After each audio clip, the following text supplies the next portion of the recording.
दिल्ली के लोकप्रिय मुख्यमंत्री अरविंद केजरीवाल जी की रिहाई बेल के संबंध में जो आज फैसला दिया है वो कई मायने में महत्वपूर्ण है।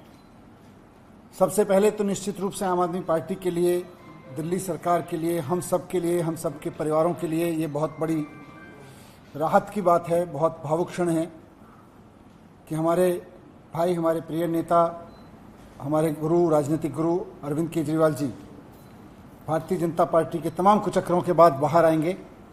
उनकी तमाम साजिशें रखी की रखी रह जाएंगी भारतीय जनता पार्टी वालों की। लेकिन साथ साथ बात सिर्फ केजरीवाल जी की जमानत की नहीं है। आज माननीय सुप्रीम कोर्ट ने भारतीय जनता पार्टी को भी एक बहुत बड़ा संदेश दिया है कि तुम्हें अपनी तानाशाही बंद करनी पड़ेगी। आज माननीय सुप्रीम कोर्ट का आदेश भारतीय जनता पार्टी के मुंह पे एक कड़ा तमाचा है कि आप एजेंसियों का दुरुपयोग कर रहे हो।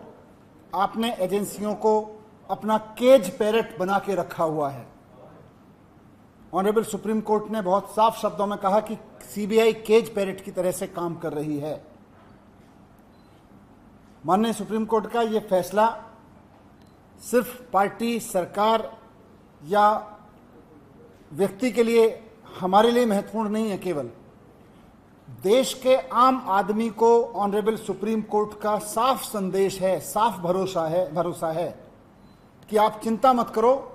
अगर कोई तानाशाही चलाएगा, अगर कोई एजेंसियों का दुरुपयोग करेगा तो देश का संविधान उसकी रक्षा के लिए है।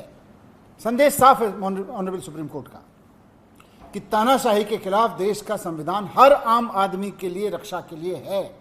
और भारत में अगर किसी की चलेगी, ना तानाशाही की चलेगी, ना सीबीआई की चलेगी, ना ईडी की चलेगी, ना इनके तानाशाही कानूनों की चलेगी।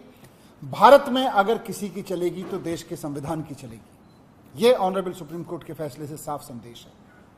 दूसरी बात, ऑनरेबल सुप्रीम कोर्ट के संदेश से यह साफ है कि भारतीय जनता पार्टी सीबीआई को और ईडी को अपने तोता मैना की तरह इस्तेमाल करते हुए अरविंद केजरीवाल जी को अंदर रखने के लिए साजिशें रच रही थी।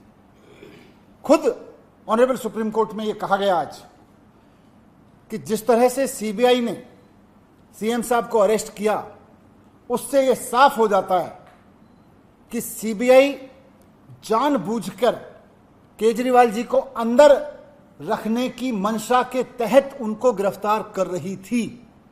यह बात आज के ऑनरेबल सुप्रीम कोर्ट के फैसले में साफ हो रही है। केजरीवाल जी को जेल में रखने की मंशा के तहत सीबीआई केजरीवाल जी को अरेस्ट करती है। और यह मंशा किसकी है? केजरीवाल जी ने कुछ गलत तो किया नहीं। मंशा है भारतीय जनता पार्टी की। भारतीय जनता पार्टी की यह मंशा थी कि अरविंद केजरीवाल जी अंदर रहें जेल के। इसलिए जब ईडी से केजरीवाल जी बाहर आने लगे तो उस वक्त सीबीआई से उनको अरेस्ट कराया गया। बहुत सोची समझी साजिश के तहत सीबीआई ने किसी करप्शन में अरेस्ट नहीं किया, बीजेपी की मंशा से अरेस्ट किया है केजरीवाल जी को। यह बात हम कह रहे थे, आज ऑनरेबल सुप्रीम कोर्ट ने इसको सही ठहराया है कि सीबीआई ने बीजेपी की मंशा को पूरा करने के लिए केजरीवाल जी को उस वक्त अरेस्ट किया जब वो ईडी के केस से बाहर आने वाले थे।